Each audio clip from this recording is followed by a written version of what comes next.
সালাতুন ইয়া রাসূলুল্লাহ আলাইকুম সালামুন ইয়া হাবিবাল্লাহ আলাইকুম সালাতুন ইয়া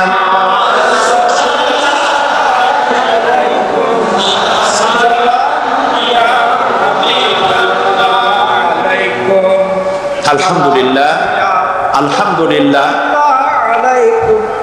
আল্লাহ পাকের শুকরিয়া আদায় করছি। আল্লাহ পাক আমাদেরকে কোরআন শোনার তৌফিক দান করেছেন, আলহামদুলিল্লাহ।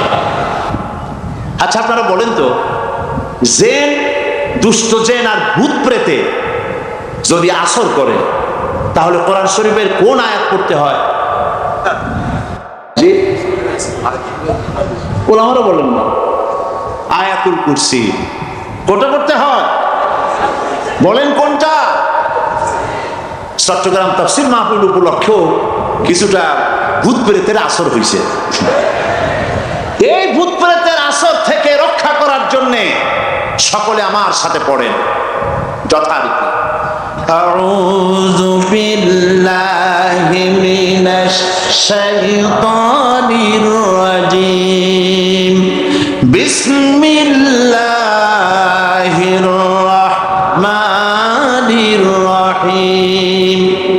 আল্লাহু লা ইলাহা ইল্লা হুয়াল হাইয়ুল কাইয়্যুম লা তাখুযুহু সিনাতুন ওয়ালা নাওম লাহু মা ফিস সামাওয়াতি ওয়া মা ফিল আরদ মান যাল্লাযী ইয়াশফা'ু 'ইনদাহু ইল্লা বিইذনিহি ইয়া'লামু মা বাইনা আইদিহিম ওয়া মা খালফাহুম ওয়া লা ইউহীতুনা বিশাইইন মিন ইলমিহি ইল্লা বিমা শাআ ওয়াসি'a কুরসিয়্যুহুস সামাওয়াতি ওয়াল আরদ ওয়া লা ইয়াউদুহু হিফযুহুমা ওয়া হুয়াল আলিয়্যুল আযীম। সাদাকাল্লাহুল আযীম। সবাই বলেন সাদাকাল্লাহুল আযীম। আয়াতুল কুরসি, আগে এটার অর্থ করে নেই। আল্লাহু লা ইলাহা ইল্লা হুয়াল হাইয়ুল কাইয়্যুম।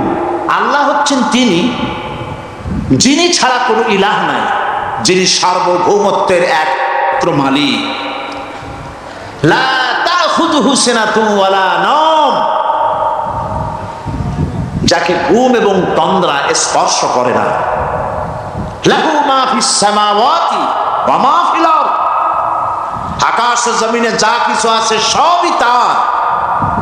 মান যাল্লাযী ইয়াশফাউ 'ইনদাহু ইল্লা বিইذনিহি, কে আছে এমন যে তার কাছে সুপারিশ করতে পারে তার বিনা অনুমতিতে?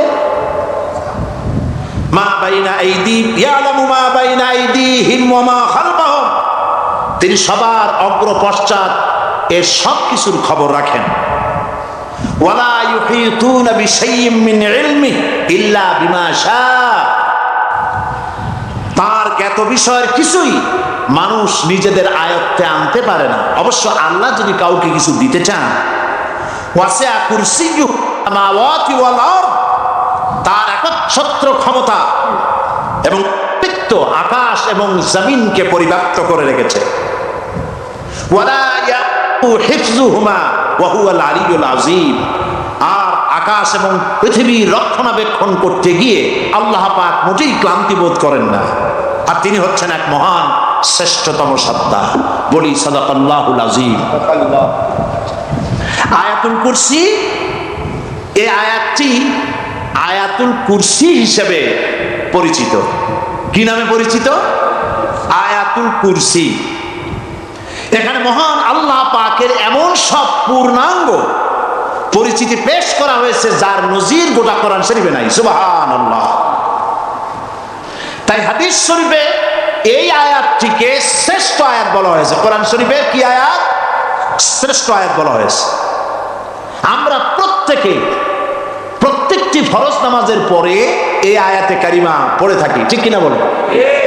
আল্লাহ বলেছেন প্রত্যেক ফরজ নামাজের পরে আয়াতুল কুরসি যে ব্যক্তি পাঠ করবে, কিয়ামতের দিন আল্লাহ রাব্বুল আলামিন ওই ব্যক্তির ব্যাপারে সিদ্ধান্ত নেবেন, আল্লাহ তাকে জান্নাত দান করে দিবেন।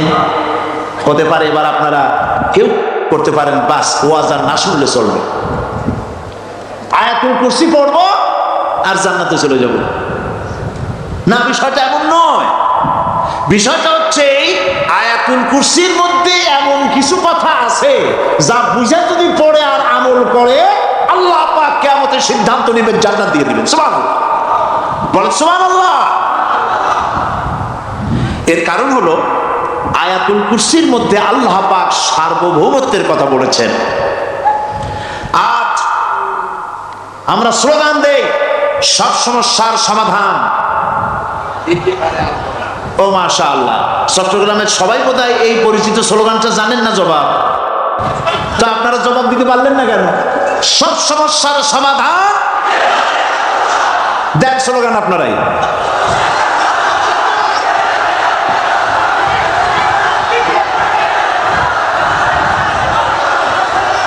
এটা শুধু স্লোগান নয়, সব সমস্যার সমাধান দিতে পারে আল কোরআন। এটা শুধু স্লোগান নয়, এটাই বাস্তবতা, এটাই বাস্তব সত্য। আয়াতুল কুরসির মধ্যে রয়েছে একটি জটিল সমস্যার সমাধান, যাকে সহজ কথায় বলা যায় গদি সমস্যার সমাধান। কুরসি মানে হলো গদি। আজকাল গদি নিয়ে কি হচ্ছে টের পাচ্ছে না ভাই? এই গদি নিয়ে টানাটানি হচ্ছে পৃথিবীর সর্বত্র। সার্বভৌমত্বের মালিক কে হবে? এইটা তো আপনারা বলতেছেন, কিন্তু যারা কোরআন জানে না তারা বলে সার্বভৌমত্বের মালিক জনগণ। দেখেন না, ওরা বলে সকল ক্ষমতার উৎস জনগণ। কারা বলে? নেতা নেত্রীরা বলেন সকল ক্ষমতার উৎস। কর না কেন? উৎস জনগণ। এই কথাটা হলো আসলে ভোটারদেরকে পাম্পট্টি দেওয়া, আপনাদেরকে ফুলাইয়া ডানলপ টায়ার বানায়। আপনারা খুব খুশি হবেন সমস্ত ক্ষমতার উৎস তাহলে আমরা। আরে বাবারা, তোমরা সকল ক্ষমতার উৎস, যার পেট ভরা ময়লা, নাকের মধ্যে ছাতা, দাঁতে ছাতা, তুমি হবা সকল ক্ষমতার উৎস। ক্ষমতার ঠেলায় একটা সাপ দেখলে ভয়তে সিট হয়ে পড়ো, সাইকেলের টায়ার বাস্ট হইলে হার্ট ফেল করে। সকল ক্ষমতার উৎস, সকল ক্ষমতার উৎস জনগণ। এই কথা বলা কবিরা গুনাহ, এই কথা বিশ্বাস করা হারাম, এই কথা বিশ্বাস করা শিরক। কারণ সকল ক্ষমতার উৎস জনগণ এই কথা যদি বলা হয় তাহলে কোরআনে কারীমের সাথে কন্ট্রাডিকশন হয়, সাংঘর্ষিক। আল্লাহ পাক কি বলেছেন? আল্লাহ পাক বলেছেন আন্নাল কুওয়াতা লিল্লাহি জামিআ। বলেন আন্নাল কুওয়াতা লিল্লাহি জামিআ। আমার আল্লাহ রাব্বুল আলামিন বলেন, জেনে রাখো নিঃসন্দেহে সকল ক্ষমতার উৎস কেবলমাত্র আল্লাহ রাব্বুল আলামিন। সকল ক্ষমতার উৎস কে? জোরে বলেন আল্লাহ, আল্লাহ, আল্লাহ। তিনি একমাত্র সকল ক্ষমতার উৎস। কোরআন আয়াতুল কুরসি আল্লাহ কোরআনে নাজিল করে সার্বভৌমত্বের মালিক কে হবে সমস্যার সমাধান করে দিলেন। রাসূল করিম সাল্লাল্লাহু আলাইহি ওয়াসাল্লাম মানুষের সার্বভৌমত্ব খতম করে মদিনায় আল্লাহর সার্বভৌমত্ব কায়েম করে তিনি একটি রাষ্ট্র কায়েম করলেন। মদিনার রাষ্ট্রের সার্বভৌমত্বের মালিক কে ছিলেন? আল্লাহ। জোরে বলেন কে ছিলেন? আল্লাহ। মানুষ তখন দেখতে পেল খোদাই সার্বভৌমত্বের ভিত্তিতে যে রাষ্ট্র গঠন হয় সেই রাষ্ট্র মানবতার জন্য কত কল্যাণকর হয়। সুবহানাল্লাহ বিহামদিহি। আয়াতুল কুরসিতে বলা হলো যে সার্বভৌমত্বের মালিক এই ক্ষমতাটাকে আরবিতে বলা হয় উলুহিয়া। এই ক্ষমতাকে সার্বভৌমত্বের ক্ষমতাটাকে আরবিতে কি বলা হয়? উলুহিয়া। আর যার হাতে এই ক্ষমতাটা থাকে তাহলে বলে ইলাহ। তাকে কি বলা হয়? আল্লাহ রাব্বুল আলামিন আয়াতুল কুরসির শুরুতে এই কথাটাই বলে দিলেন, আল্লাহু লা ইলাহা ইল্লা হুয়াল হাইয়ুল কাইয়্যুম। আল্লাহ হচ্ছেন তিনি যিনি ছাড়া কোনো ইলাহা নাই। তার মানে হলো সার্বভৌমত্বের একচ্ছত্র মালিকানা কার হাতে? চিৎকার দিয়ে বলুন, আল্লাহ রাব্বুল আলামিনের হাতে। সার্বভৌমত্বের এই ক্ষমতা হস্তান্তরযোগ্য নয়। আর সার্বভৌমত্বের মালিক যিনি হবেন তার শুরু থাকবে না, শেষও থাকবে না। এই কোয়ালিটি কার মধ্যে আছে? আল্লাহ পাকের। আল্লাহ পাক বললেন তিনি হচ্ছেন আল হাই আল কাইয়্যুম। তিনি হাইয়্যু, তিনি কাইয়্যুম। তিনি শাশ্বত, তিনি জাগ্রত, তিনি চিরস্থায়ী, যার শুরুও নাই, যার শেষও নাই। সুবহানাল্লাহি ওয়া বিহামদিহি। এই সার্বভৌমত্বের মালিকানা নিয়ে যারা বসে আছে, যে কোনো মুহূর্তে তার হাত থেকে ক্ষমতা ছিনতাই হয়ে যেতে পারে, পারে কিনা? আর ঘুমায় থাকলে, সার্বভৌমত্বের মালিক দাবি করে যদি ঘুমায় থাকে, ততক্ষণ ভারপ্রাপ্ত বানাবে কারে? এই জন্য মালিক হচ্ছেন আল্লাহ পাক, যাকে ঘুম এবং তন্দ্রা স্পর্শ করে না। সার্বভৌমত্বের মালিকের কোয়ালিটি আল্লাহ পাক বলছেন, লা তাখুযুহু সিনাতুন ওয়ালা নাওম। পড়েন সবাই, লা তাখুযুহু সিনাতুন ওয়ালা নাওম। তার ঘুমও নাই, তন্দ্রাও নাই। হযরত মূসা সালাম আল্লাহ পাকের কাছে একবার প্রশ্ন তুলেছেন, আল্লাহ পাক তুমি নাকি? আল্লাহ বলেন তুমি বিশ্বাস করো না? মূসা আলাইহিস সালাম বলছেন অবশ্যই বিশ্বাস করি। আল্লাহ পাক বললেন বিশ্বাস যদি করো তাহলে বুঝানো যাবে। হযরত ইব্রাহিম আলাইহিস সালাম বলেছিলেন আল্লাহ পাকের কাছে, কাইফা রব্বি আরিনি কাইফা তুহিল মাউতা। হে রব, তুমি আমারে দেখাও কেমনে তুমি মৃত্যুকে জিন্দাকে মৃত্যু করো, মৃত্যুকে জিন্দা করো, একটু দেখাও আমারে। আল্লাহ পাক বললেন আওয়ালাম তুমিন, বিশ্বাস করো না? ইব্রাহিম আলাইহিস সালাম সঙ্গে সঙ্গে বললেন বালা। নাম বললেন না। বালা মানেও হ্যাঁ, নাম মানেও হ্যাঁ, কিন্তু একটু বেশ কম আছে। তিনি নাম না বলে বালা বললেন। নামের অর্থ হলো হ্যাঁ, আর না বালার অর্থ হচ্ছে কেন নয়, অবশ্যই বিশ্বাস করি। ওয়ালাকিন লিয়াতমাইন্না কালবি। তবে আল্লাহ তুমি যদি চোখে দেখাও একটু, তাহলে এগুলি একটুখানি লিয়াতমাইন্না কালবি, আমার অন্তরাত্মা প্রশান্তি লাভ করবে যদি চোখে দেখতে পারি। আল্লাহ বলেন তাহলে তোমারে দেখাবো। আল্লাহ দেখাইলেন। মূসা আলাইহিস সালাম যখন বললেন যে আল্লাহ পাক আর মৃত্যুকে চিন্তা করো কেমনে, তুমি ঘুমায় থাকো, না ঘুমায় পারো কেমনে, তোমার নাকি ঘুম নাই, তন্দ্রা নাই। আল্লাহ পাক বলেন বিশ্বাস করো না? বলে আমি বিশ্বাস করি। তো ঠিক আছে তাহলে তোমার দেখাই। বললেন এক গ্লাস পানি নিয়ে আসো। এক গ্লাস পানি নিয়ে এসে দাঁড়িয়ে থাকো। আল্লাহ পাক মূসা আলাইহিস সালামকে বললেন এক গ্লাস পানি নিয়ে দাঁড়াও। আর ঘুমকে আল্লাহ পাক বললেন মূসারে ধরো। মূসা আলাইহিস সালাম নিদ্রাচ্ছন্ন হলেন। তন্দ্রা এসে গেল, হাত শিথিল হয়ে হাতের থেকে পানি ভর্তি গ্লাস পড়ে ভেঙে চুরমার হয়ে গেল।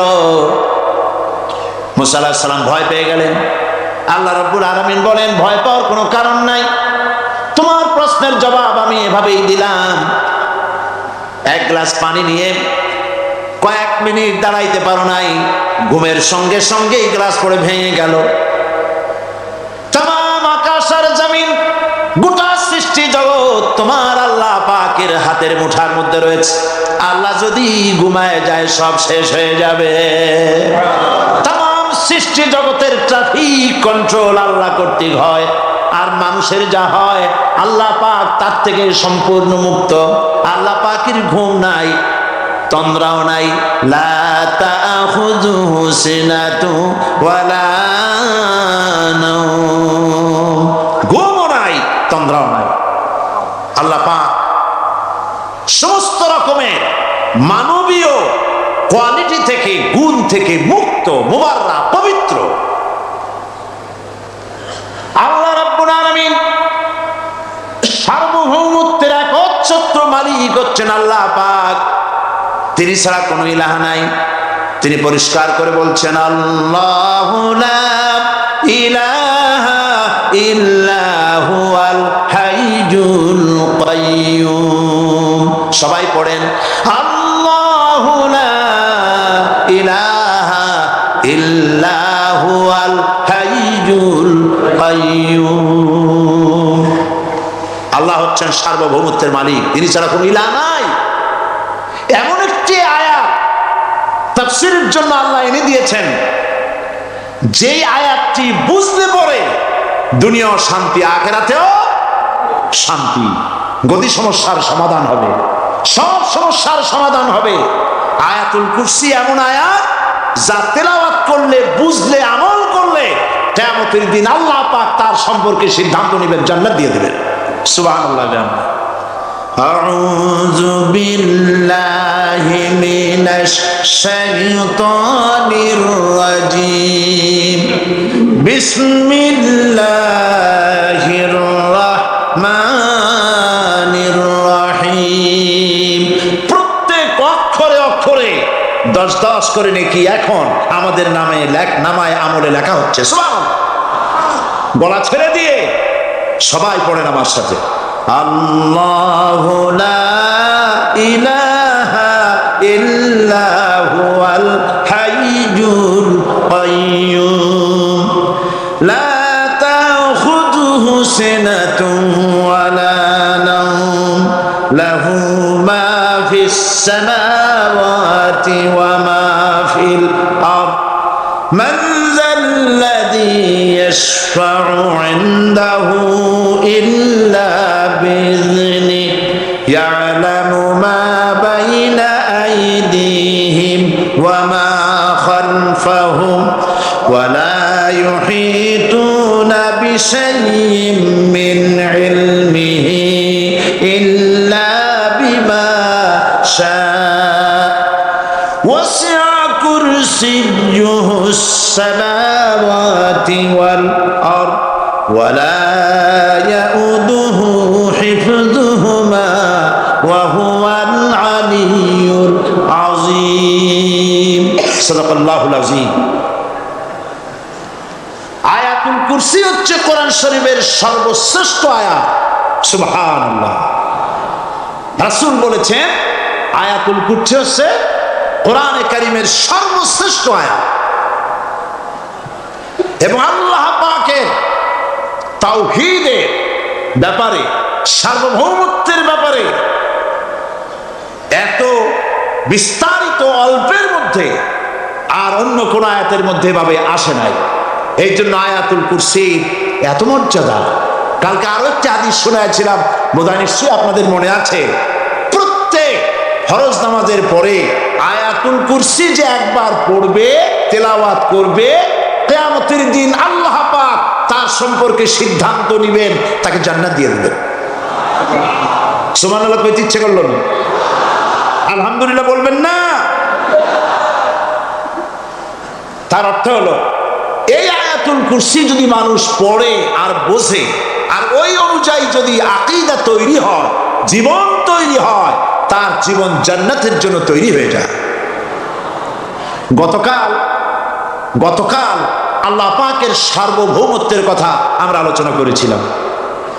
আলোচনা করব আল্লাহ পাকের পরিচয়। আল্লাহ পাক তিনি কে? আমরা বলি আল্লাহ। আমরা কি বলি? বলেন সবাই, কি বলি? আমি অনেকবার আপনাদেরকে এই কথাটা বলেছি, বোধহয় নিশ্চয়ই মনে আছে। আল্লাহ এই উচ্চারণটা আমাদের অনেকের হয় না, কেউ বলে না আল্লাহ। আল্লাহ পাকের উচ্চারণটা হচ্ছে, আল্লাহ পাকের নামকরণ হচ্ছে আল্লাহ। মুখটা একটু গোল হয়ে যাবে, বলেন আল্লাহ আল্লাহ। পৃথিবীতে বিভিন্ন জাতি তার স্রষ্টাকে, তারা যাকে স্রষ্টা মনে করে, বিভিন্ন নামে ডাকে। কেউ বলে ভগবান, কেউ বলে ঈশ্বর, কেউ বলে পরমেশ্বর, কেউ বলে বিধাতা, কেউ বলে গড। বিভিন্ন লোকেরা এভাবে ডাকে। তো ভগবান বললে তার প্রতিশব্দে স্ত্রীলিঙ্গে কি আসে? বলে ভগবতী। ঈশ্বর বললে স্ত্রীলিঙ্গে কি আসে? ঈশ্বরী। বিধাতা বললে তার স্ত্রীলিঙ্গে কি আসে? বিধাত্রী। গড, এটার স্ত্রীলিঙ্গে আসলে কি হবে? তো প্রত্যেকটি তারা যে ভাষায় আল্লাহকে ডাকে, প্রত্যেকটি ভাষায় স্ত্রীলিঙ্গে একটি প্রতিশব্দ আসে। আল্লাহ এর স্ত্রীলিঙ্গে, এর প্রতিশব্দে আরেকটি শব্দ কি গোটা বিশ্ব খুঁজে পাওয়া যাবে? জোরে বলেন, যাবে? যাবে না। এবং অন্যান্য নামগুলি সন্ধি বিচ্ছেদ করলে অর্থই হবে না। গড, এটাকে যদি উল্টায় বলা হয় তাহলে কি হয়ে যাবে? এবার দেখুন, আল্লাহ এই নাম, আল্লাহর পরিচয় কি? যদি বলা হয় যে আল্লাহর পরিচয় কি, শুধু আল্লাহ দিয়ে আল্লাহকে চেনা যাবে, আল্লাহকে চেনা যাবে। আল্লাহ রাব্বুল আলামিন বলছেন, আল্লাহু লা ইলাহা ইল্লাহু আল হাইয়ুল কাইয়্যুম। আল্লাহ হচ্ছেন তিনি যিনি ছাড়া কোনো ইলাহ নাই, মাবুদ নাই, উপাস্য নাই। সুবহানাল্লাহ। এখন আল্লাহর যদি প্রথম একটা অক্ষর আলিফ ছেড়ে দেওয়া হয় তাহলে থাকবে কি? লিল্লাহ। এই লিল্লাহ দিয়েও কেউ যদি আল্লাহর পরিচয় পেতে চায় তাহলে পেয়ে যাবে। আল্লাহ রাব্বুল আলামিন কোরআনে কারীমের ভিতরে শুধু লিল্লাহ দিয়েও আল্লাহকে চেনার ব্যবস্থা করেছেন। লিল্লাহি মা ফিস সামাওয়াতি ওয়া মা ফিল আরদ। আকাশ এবং জমিনের সার্বভৌমত্বের একচ্ছত্র মালিকানা কার? আল্লাহ পাকের। এখন লিল্লাহ থেকে একটা লাম ছেড়ে দেন, কি থাকবে? লাহু। এই লাহু দিয়েও আল্লাহর পরিচয় পাওয়া যাবে, যাবে না? কোরআন বলছে, লাহু মাকালিদুস সামাওয়াতি ওয়াল আরদি ইউবসিতুর রিজকা লিমান ইয়াশা। আকাশ এবং জমিনের রিজকের চাবিকাঠি আল্লাহ পাকের কাছে, যারে খুশি তিনি পর্যাপ্ত রিজেক তিনি দান করেন। সুবহানাল্লাহ। এবার লাহুর লাম ছেড়ে দেন, থাকবে কি? একটা অক্ষর। এই একটি অক্ষর দিয়ে আল্লাহ পাকের চেনা যাবে। ইন্নাহু হুয়াল গফুরুর রহিম। তিনি হচ্ছেন মহা ক্ষমাশীল, দয়াবান। আল্লাহর পরিচয় আল্লাহকে দিয়েই জানা যায়। আল্লাহর পরিচয় হচ্ছে তিনি এই আকাশ সৃষ্টি করেছেন, এই জমিন সৃষ্টি করেছেন, মানব গোষ্ঠীকে সৃষ্টি করেছেন। আকাশের স্রষ্টাকে, জমিনের স্রষ্টাকে, মানুষের স্রষ্টাকে আল্লাহ পাক। দেখুন, আল্লাহ পাক আকাশের স্রষ্টা, জমিনের স্রষ্টা, মানুষের স্রষ্টা। এই কথাকে ভুলিয়ে দেওয়ার জন্যে, এই কথাটিকে ভুলিয়ে দেওয়ার জন্য আল্লাহকে অস্বীকার করছে এক শ্রেণীর লোকেরা।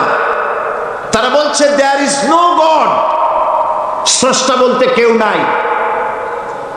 Unseen is nothing. আল্লাহ পাক কোরআনকে বোঝার জন্য, আল্লাহকে চেনার জন্য ব্যবস্থা করেছেন। ওরা বলছে কি আনসিন ইজ নাথিং, যা দেখা যায় না সেটা কিছুই না, সেটা বিশ্বাস করি না। তো আল্লাহর যখন রং নাই, গন্ধ নাই, তাকে বিশ্বাস করি কেমনে? বলেন নাউজুবিল্লাহি মিন যালিক। আরে ভাই, তোমরা তো এমন বহু জিনিস আছে যা না দেখে বিশ্বাস করো। আপনারা কি বাতাস দেখেছেন? বিশ্বাস করেন কিনা? বিশ্বাস করেন কিনা? আপনারা কি ইথার দেখেছেন? বিশ্বাস করেন কিনা? ফুলের গন্ধ দেখেছেন, কিন্তু বিশ্বাস করেন কিনা মাধ্যাকর্ষণ শক্তি, ল অফ গ্রাভিটেশন আপনারা চোখে দেখেছেন? বিশ্বাস করেন কিনা? অনেক জিনিস এমন আছে যা আমরা চোখে দেখি না কিন্তু বিশ্বাস করি। হযরত ইমাম আবু হানিফা রাহমাতুল্লাহ আলাইহির সাথে এক নাস্তিকের বহস হবে। স্থান এবং তারিখ নির্ধারণ করা হলো। ইমাম সাহেব দেরি করে আসলেন। নাস্তিক বলছে, আমি আপনার সঙ্গে কোনো বিতর্কে যেতে চাই না, কারণ আপনি ওয়াদা রক্ষা করতে পারেন নাই, নির্ধারিত সময়ের অন্তত 3 ঘন্টা পরে এসেছেন। তিনি বললেন, আমি কেন দেরি করলাম সেটা তো তুমি জিজ্ঞেস করবে। আচ্ছা বলেন কেন দেরি করেছেন? তিনি বললেন, দেখো এই জায়গায় আসার পথে একটা নদী বেঁধেছিল, তা কি করে? আমার কাছে পারাপারের কোনো বন্দোবস্ত ছিল না। এক পর্যায়ে হতাশ হয়ে গেলাম, আমার বোধহয় যাওয়াই হবে না। শেষ পর্যন্ত আমি দেখতে পেলাম হঠাৎ করে আমার পাশে একটা ফলের বীজ পড়লো, তা দিয়ে একটা গাছ অঙ্কুরিত হলো। দেখি না তা গাছটা একটা ময়ূর হয়ে পরিণত হয়ে গেল। কই থেকে একটা করাতে সে গাছটা কেটে ফেলে দিল। ফটাফট কতগুলি তক্তা বেরিয়ে আসলো, কোথার থেকে একটা হাতুড়ি আর কতগুলি লোহা এসে ঠাস ঠাস করে বাড়ি লেগে একটা কিস্তি তৈরি হয়ে গেল।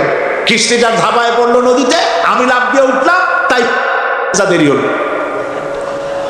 নাস্তিক বলছে, আপনার সাথে আমি জানছিলাম যে আপনি অত্যন্ত বুদ্ধিমান মানুষ, কিন্তু যে ঘটনা শুনাইলেন আপনার স্ক্রু একটাও টাইট আছে বলে মনে হয় না, আপনার সাথে আর কোনো বহস নয়।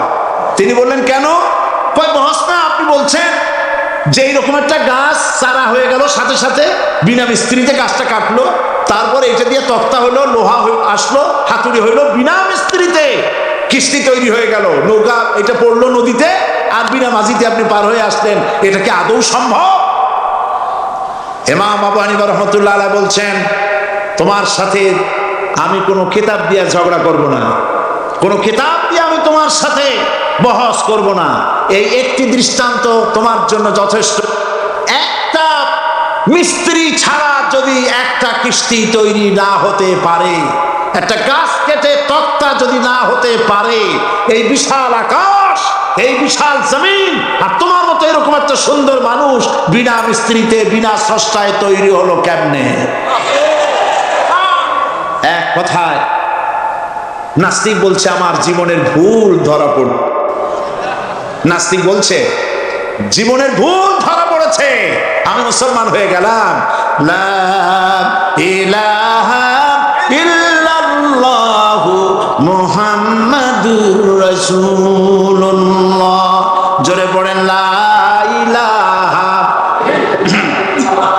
লা ইলাহা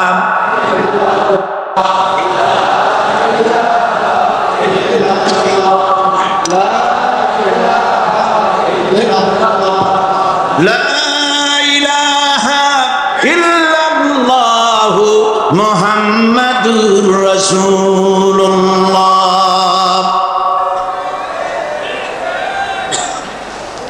আল্লাহ পাক বলছেন, আমি আদম, আমি দাউদ এবং সুলাইমানকে জ্ঞান দান করেছি, ইব্রাহিমকে জ্ঞান দান করে।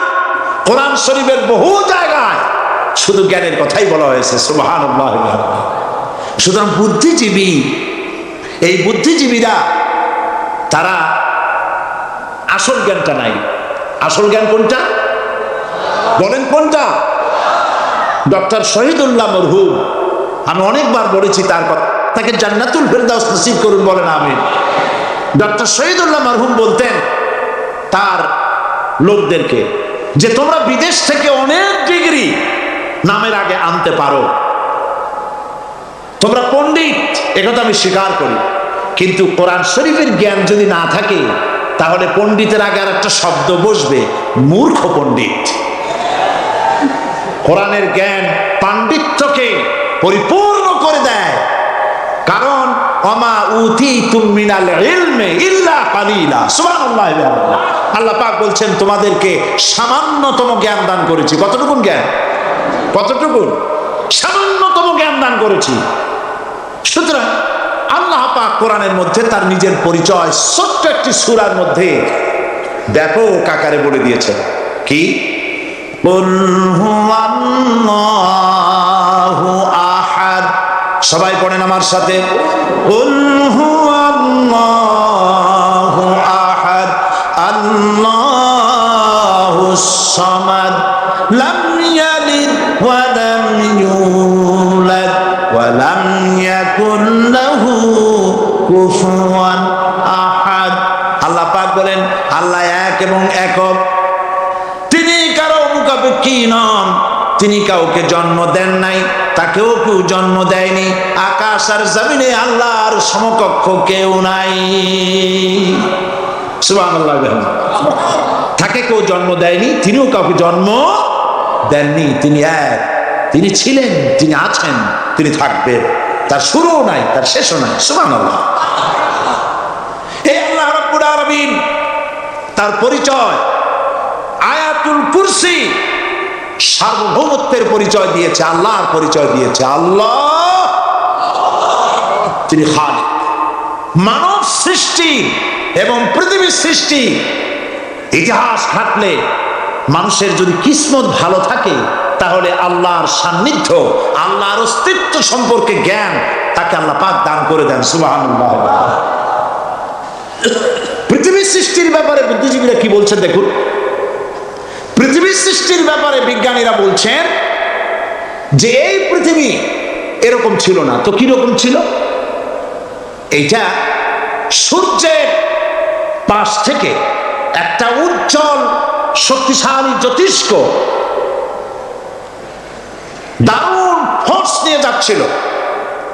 সেই ফোর্স সহ্য করতে না পেরে সূর্যের একটি দুর্বলতম অংশ সূর্য থেকে ছিটকে মহাশূন্যে পড়ে গেল, আর ঘুরতে ঘুরতে এই পৃথিবীর অস্তিত্ব লাভ করল। বিজ্ঞানের এই কথা যদি বিশ্বাস করতে হয়, তাহলে আমাকে বলতে হয় এখন তো মানুষেরা আর পৃথিবীতে ধরছে না, ঠিক কিনা? কথা বলছেন না কেন? মানুষ পৃথিবীতে এখন ধরতেছে, বিভিন্ন দেশ খালি বলতেছে মানুষ কমাও, সন্তান কমাও, বিভিন্ন পদ্ধতি গ্রহণ করো, আর মানুষ বাড়ায়ও না।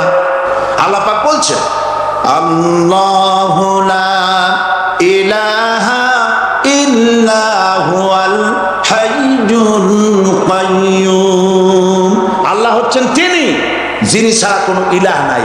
লা ইলাহা ইল্লাহু, তিনি ছাড়া কোনো ইলাহ নাই, সার্বভৌমত্বের মালিক কেউ নাই। এই যে লা ইলাহা, কোনো ইলাহ নাই, আমরা কালেমার মধ্যে এই কথাটা বলি। আমাদের কালেমায়ে তাইয়্যিবা আমরা কি উচ্চারণ করি? লা ইলাহা ইল্লাল্লাহু মুহাম্মাদুর রাসূলুল্লাহ। জোরে পড়েন, লা ইলাহা লা ইলাহা ইল্লাল্লাহু মুহাম্মাদুর রাসূলুল্লাহ। লা ইলাহা, কোনো ইলাহ নাই। এই দাওয়াত দিয়েছেন দুনিয়ার সমস্ত পয়গম্বর। এটা কি শুধু রাসূলুল্লাহর দাওয়াত ছিল? সমস্ত নবীদের স্লোগান ছিল একটা। সমস্ত নবীদের স্লোগান ছিল কয়টা? সবাই বলুন, কি সেই স্লোগান? লা ইলাহা ইল্লাল্লাহ। কোরআন শরীফের ভিতরে ইলাহ শব্দ 147 বার এসেছে। লা ইলাহার অর্থ যদি এই হয়, কোনো উপাস্য নাই আল্লাহ ছাড়া, কোনো মাবুদ নাই আল্লাহ ছাড়া, মুহাম্মদ সাল্লাল্লাহু আলাইহি ওয়াসাল্লাম আল্লাহর প্রেরিত রাসূল, তাহলে তো এত ঝঞ্ঝাট হওয়ার কথা ছিল না। আপনারা বলেন, নবীরা যখনই এই দাওয়াত দিয়েছেন লা ইলাহা ইল্লাল্লাহ, তখন সংঘর্ষ হয়েছে কিনা? হয়েছে কিনা? বাধা আসছে কিনা? তাহলে কথাটা কি যার কারণে এরকমের বাধা আসে? লা ইলাহা ইল্লাল্লাহ, এর চাইতে বিপ্লবাত্মক, এর চাইতে রিভলিউশন সৃষ্টিকারী কথা আল্লাহর আকাশের নিচে জমিনের উপরে আর একটাও হতে পারে না। লা ইলাহা ইল্লাল্লাহ। ইলাহ শব্দের অর্থ শুধু উপাস্য আর মাবুদ নয়। ইলাহ শব্দের অর্থ হচ্ছে আইনদাতা, ইলাহ শব্দের অর্থ হচ্ছে শাসনকর্তা, ইলাহ শব্দের অর্থ হচ্ছে বিধানদাতা। তো লা ইলাহা যখন একটি লোক ঘোষণা করে, তার অর্থ দাঁড়ায় কোনো আইনদাতা নাই, বিধানদাতা নাই, শাসনকর্তা নাই, কারো আইন মানি না, বিধান মানি না, শাসন মানি না, আল্লাহ ছাড়া। কে ছাড়া? আল্লাহ ছাড়া। এই কালেমার দাওয়াত যখন পয়গম্বররা দিয়েছেন, তখন 3 শ্রেণীর লোকেরা বাধা দিয়েছে। বলেন কয় শ্রেণী? সবাই বলেন। 3 শ্রেণীর লোকেরা বাধা দিয়েছে। লক্ষ্য করুন।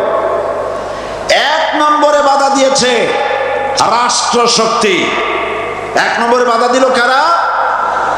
2 নম্বরে বাধা দিয়েছে ধনাঢ্য ব্যক্তিবর্গ। 3 নম্বরে বাধা দিয়েছে যারা কায়েমি স্বার্থবাদী ধর্মীয় শক্তি। এই 3টি শ্রেণী সমস্ত নবীদেরকে বাধা দিয়েছে। সেই বাধা অতীতে যারা দিত এখন আর দেয় না, নাকি? এখনো দেয়?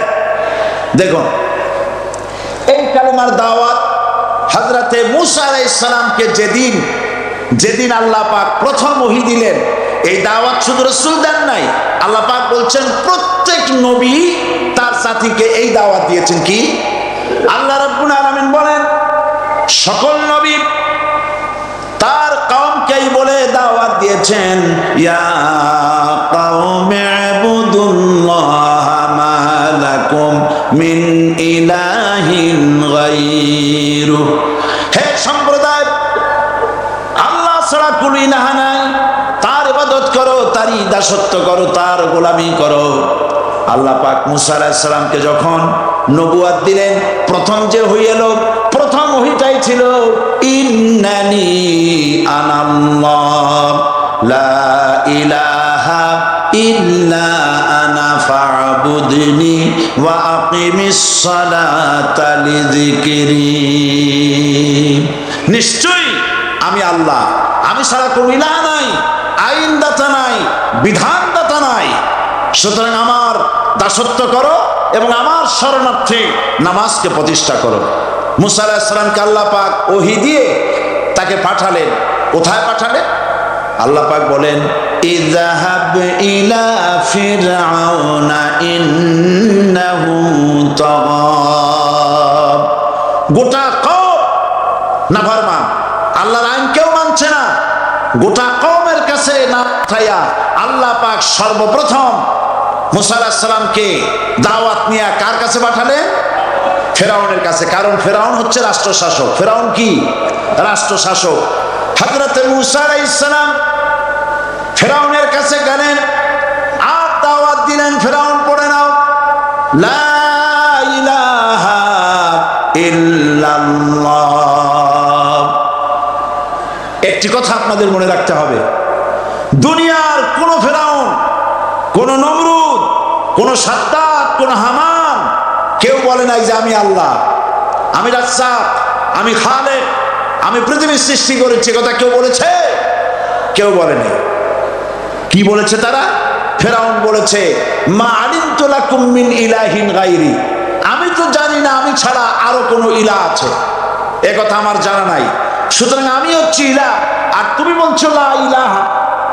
তার মানে হচ্ছে ওই সময় পয়গম্বরেরা, আল্লাহ নবীর সাহাবীরা, তারা জানতেন যে আমরা কিসের দাওয়াত দেই, আর যারা শুনতো তারাও বুঝতো কিসের দাওয়াত শুনতেছি।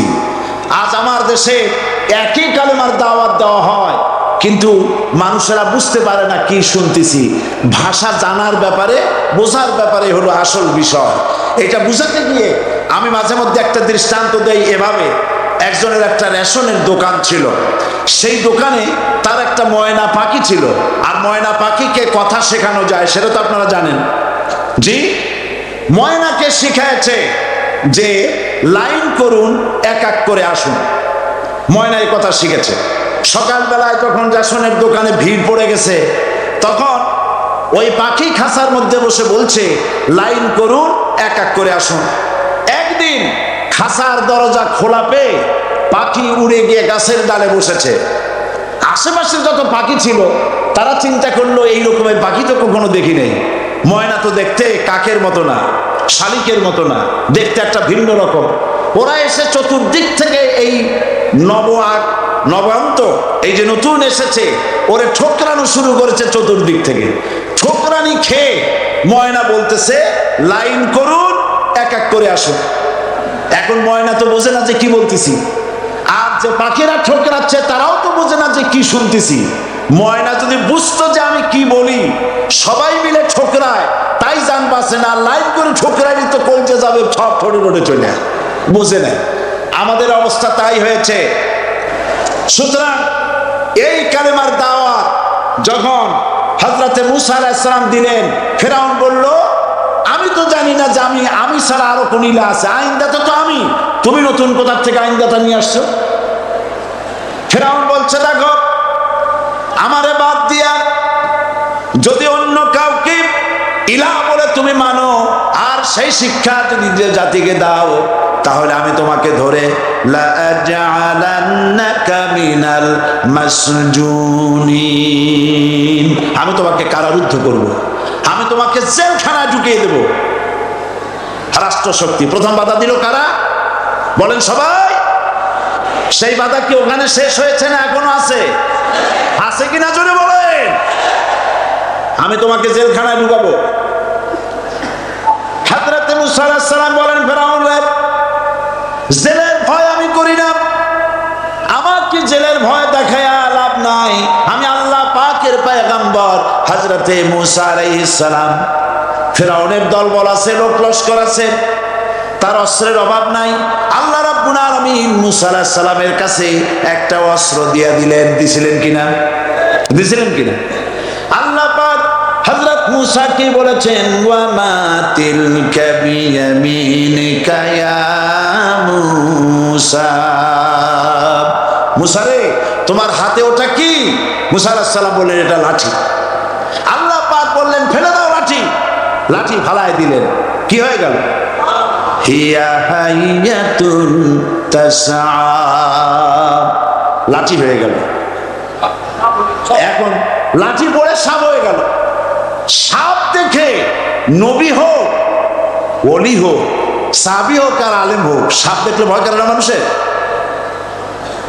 মূসা আলাইহিস সালাম ভয় পাইছে। আল্লাহ রাব্বুল আলামিন হযরত মূসাকে শোনায় দিলেন, খুযহা ওয়া লা তাখাফ সানুঈদুহা সিরাতাহাল উলা,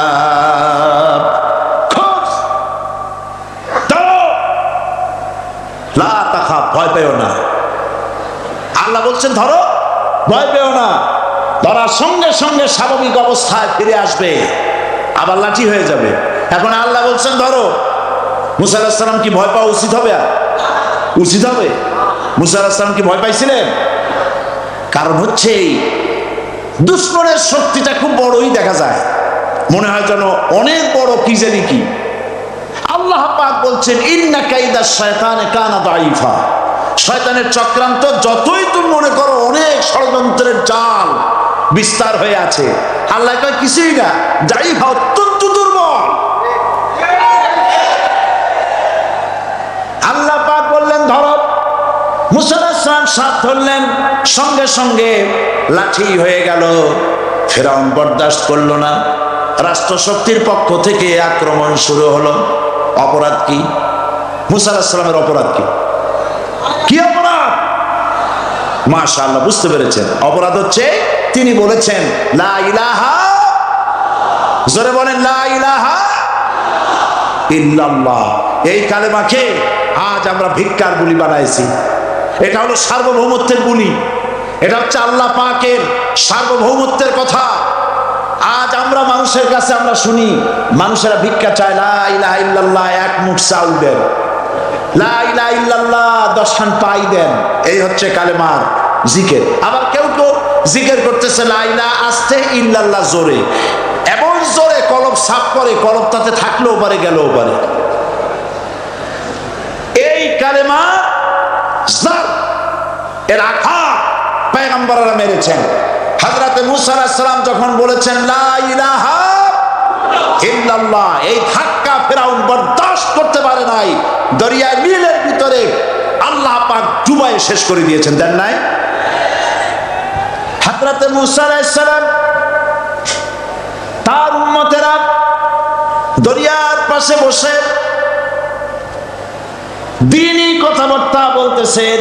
এমন সময় ফেরাউন, তার শত্রু হচ্ছে মূসা আলাইহিস সালাম। শত্রু কেন? মূসা কি ফেরাউনের পাকা ধানে মই দিয়েছে নাকি? বলেন আপনারা। তার হালের গরু পিটায় মারছে নাকি? অপরাধ হলো তিনি আল্লাহর জমিনে আল্লাহর আইন প্রতিষ্ঠার কথা বলেছেন। এই শুধুমাত্র এই অপরাধে ফেরাউন তার দলবল নিয়ে 3 দিক থেকে আক্রমণ করেছে। মূসা আলাইহিস সালামের উম্মতেরা ভয় পেয়ে গেছেন।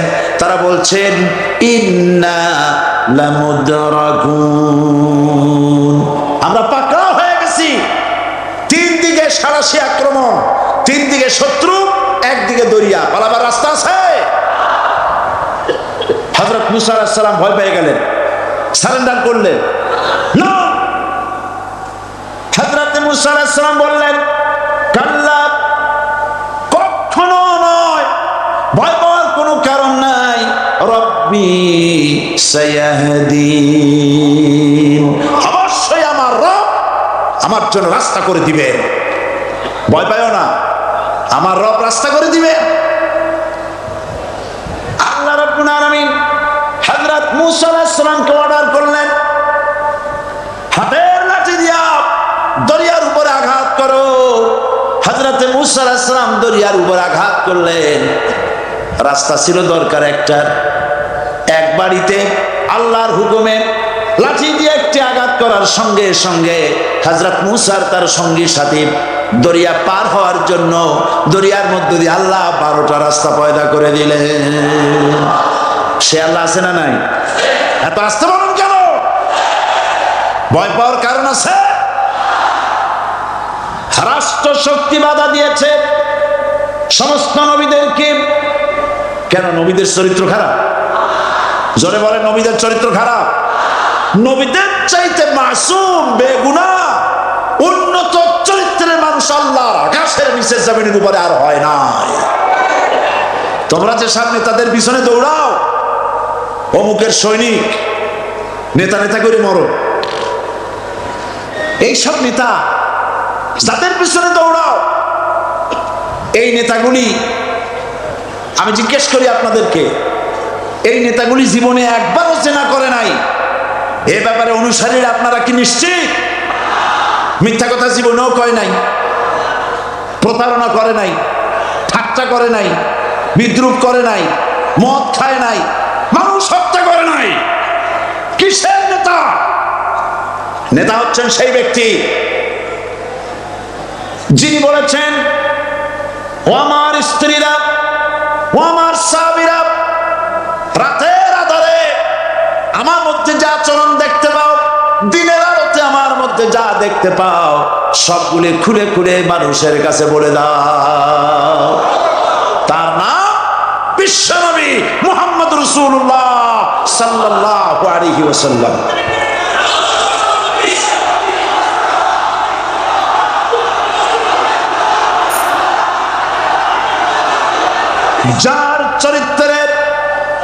যার চরিত্রের সার্টিফিকেট আল্লাহ রাব্বুল আলামিন নিজে দিচ্ছেন, ওয়া ইন্নাকা লাআলা খুলুকিন আযীম।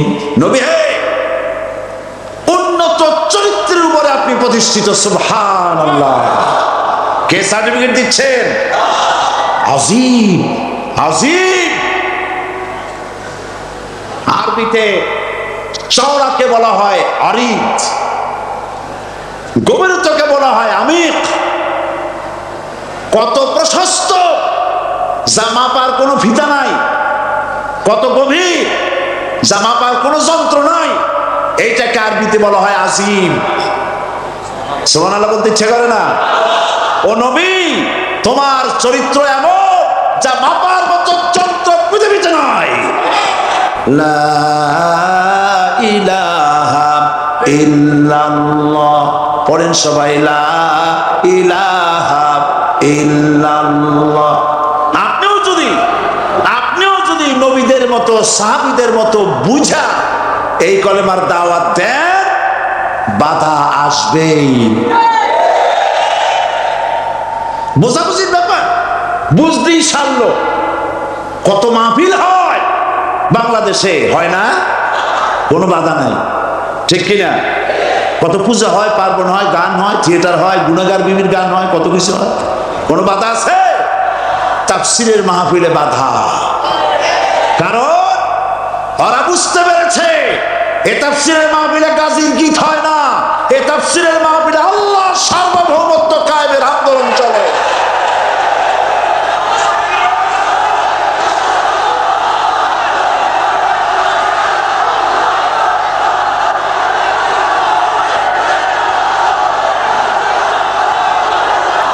বিশ্বকবি আল্লামা ইকবাল কি সুন্দর করে বলেছেন, আজ ভি হো জু ইব্রাহিম কা ইমা पैदा आग कर सकती है एक अंदाज़े गुलिस्तां पैदा।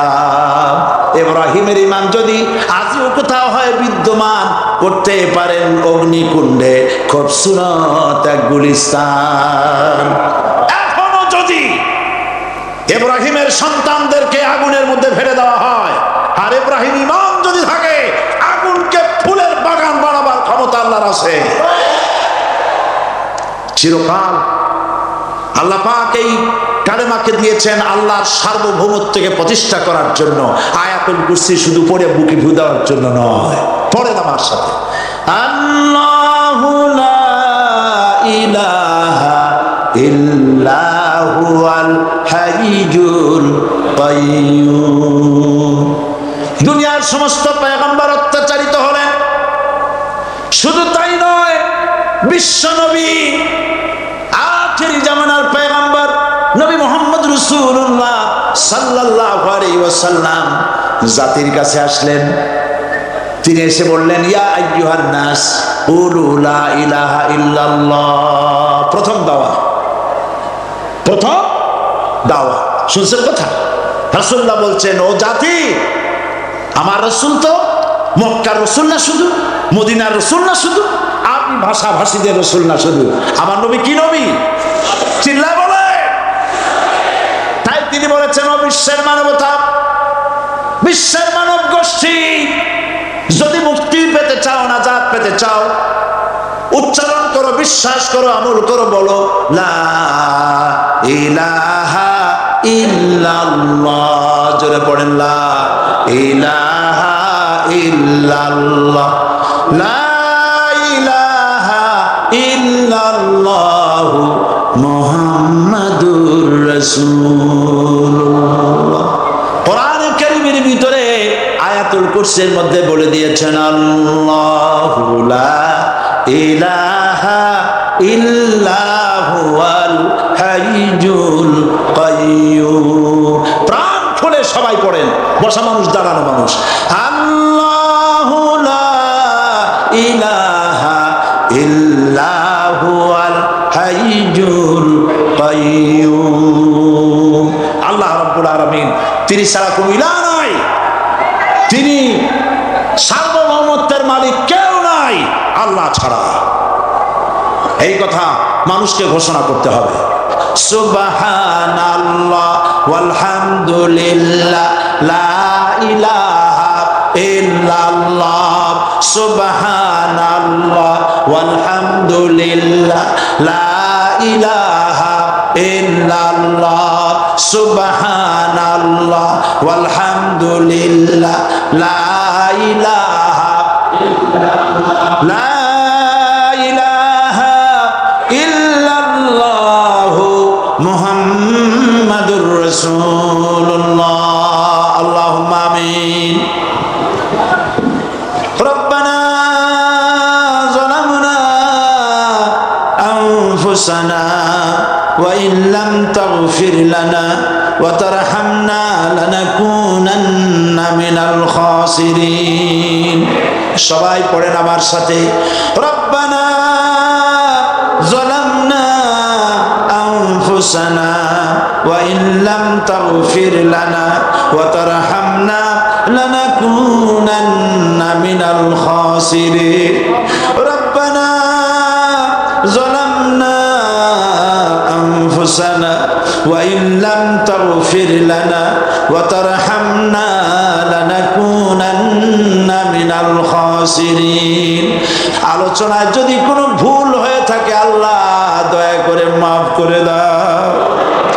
রব্বুল আলামিন আমাদের দোয়া দুরুদি জিকির আজকারে আমাদের আলোচনায় তুমি যে খুশি হয়েছো যতটুকুন তার সবটুকুন বিশ্বনবী মুহাম্মাদুর রাসূলুল্লাহ সাল্লাল্লাহু আলাইহি ওয়াসাল্লামের রূহ মুবারকে পৌঁছায়া দাও।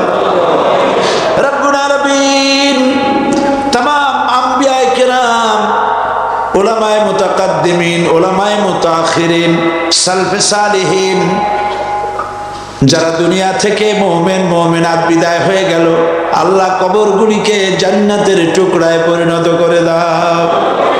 রব্বুল আলামিন এই লক্ষ লক্ষ মুসলমান নরনারী ভিক্ষুকের মতো তোমার দরবারে হাত তুলেছি। আল্লাহ গো, আমাদের মধ্য থেকে আমাদের মা বাপ যাদের দুনিয়া থেকে বিদায় হয়ে গেছে, আল্লাহ আমাদের মা বাপের কবরে সওয়াব পৌঁছায়া দাও। রব্বুল আলামিন আত্মীয় স্বজন যদি বিদেশে থাকে, 2 মাস 6 মাস পর চিঠি দিয়া খোঁজ খবর পাওয়া যায়, প্রত্যেক দিন টেলিফোন করে খবর পাওয়া যায়, কিন্তু আমাদের মা বাপ যাদের মারা গেল, বছরের পর বছর যুগের পর যুগ বিদায় হয়ে গেল, কোন হালতে আছে জানি না। আল্লাহ আমাদের মা বাপের কবরগুলি জান্নাতের টুকরায় পরিণত করে দাও। রব্বুল আলামিন আমাদের আব্বা কত মহব্বত করতেন, কত কষ্ট করেছেন।